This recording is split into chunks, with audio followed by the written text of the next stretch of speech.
स्वागत है आपका मेरे YouTube channel lesson online maths classes में। आज हम आपको लेखपाल के सिलेबस के बारे में बताएंगे। इससे बताने के पहले अगर आपने चैनल को सब्सक्राइब नहीं किया है, सबसे पहले सब्सक्राइब कीजिए, लाइक कीजिए तथा अपने दोस्तों के साथ शेयर कीजिए।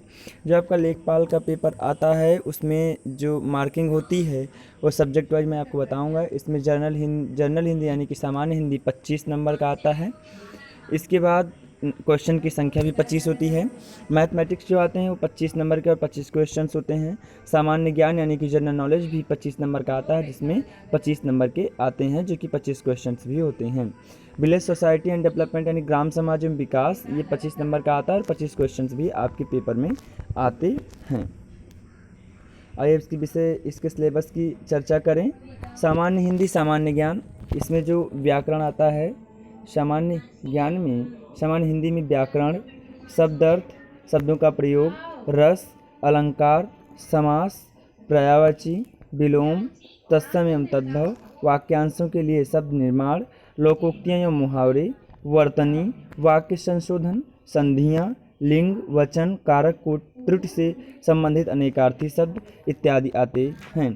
इसी तरीके से हम जीके के बारे में जानकारी प्राप्त करें कि जीके का सिलेबस क्या होता है। तो इसमें राष्ट्रीय और अंतर्राष्ट्रीय महत्व के वर्तमान मामले, भारतीय इतिहास, स्वतंत्रता आंदोलन और भारतीय राजनीति और अर्थशास्त्र, विश्व भूगोल और जनसंख्या, सामान्य जीवन के परिप्रेक्ष्य में विशेष रूप से दैनिक जीवन में होने वाली घटनाओं के प्रश्न, भारतीय इतिहास, फोकस वित्तीय, सामाजिक, धार्मिक और राजनीतिक दलों के ज्ञान पर होगा।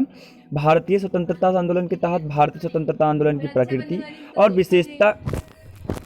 विशेषता के बारे में ज्ञान, राष्ट्रवाद का उदय और स्वतंत्रता प्राप्त करने की अपेक्षा की जाती है। विश्व भूगोल, भारत आर्थिक, सामाजिक, जनसांख्यिकी मुद्दों की शारीरिक और परिस्थिति के बारे में केवल सामान्य ज्ञान का परीक्षण किया जाएगा। इस तरीके से अगर हम आपको बताएं तो गणित जो इसका सिलेबस होता है, गणित में है गणित संख्या प्रणाली, प्रतिशत, लाभ हानि, सांख्यिकी, तथ्यों का वर्गीकरण, आवृत्ति वितरण, सारणीकरण यानी कि सरलीकरण और संचयी आवृत्ति।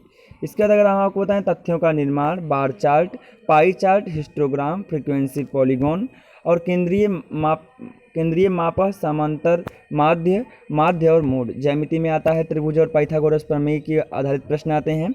आयताकार, स्क्वायर, ट्रेपेजियम, समांतरोग्राम का परिधि और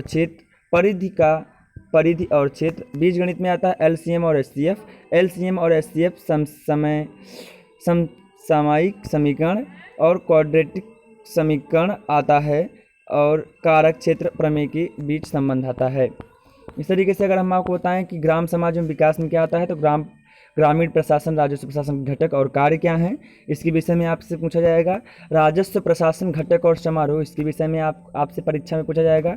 ग्रामीण विकास के लिए योजना, जिला नियोजन, मशीनरी पोस्ट 1992 जिला परियोजना मशीनरी, पीपुल्स भागीदारी और एनजीओ की भूमिका में सुधार, भारतीय ग्रामीण समाज प्रकृति और लक्षण, भारतीय समाज के कारक, जनजातीय ग्रामीण शहरी, निरंतर कमजोर वर्गों की समस्याएं, अनुसूची का आयोजन और अनुसूचित जनजाति के बारे में पूछा जाता है। ग्रामीण संस्थागत प्रणाली, धार्मिक और सहयोग, ग्रामीण सामाजिक परिवर्तन ए, संस्कृतिकरण बी, पश्चिमीकरण सी, आधुनिकीकरण, ग्रामीण रोजगार के सूत्र, स्व सहायता समूह और इसी तरीके से स्वर्ण जयंती ग्राम स्वरोजगार योजना के विषय में बताया जाता है। और इसके बाद इस तरीके से यह योजना इस प्रकार है। ग्राम विकास के लिए केंद्र सरकार की जो योजनाएं होती हैं उनके बारे में पूछा जाता है। इस तरीके से जो भी आपके लेखपाल के सब्जेक्ट में आता है उसको हमने आपको बताया। और इसी तरीके से और लेटेस्ट न्यूज़ पाने के लिए अगर आपने हमारे चैनल को सब्सक्राइब नहीं किया सबसे पहले सब्सक्राइब कीजिए, लाइक कीजिए तथा अपने दोस्तों के साथ शेयर जरूर कीजिए। और सब्सक्राइब करना बिल्कुल ना भूलें और वीडियो को ज़रूर से ज़रूर शेयर करें।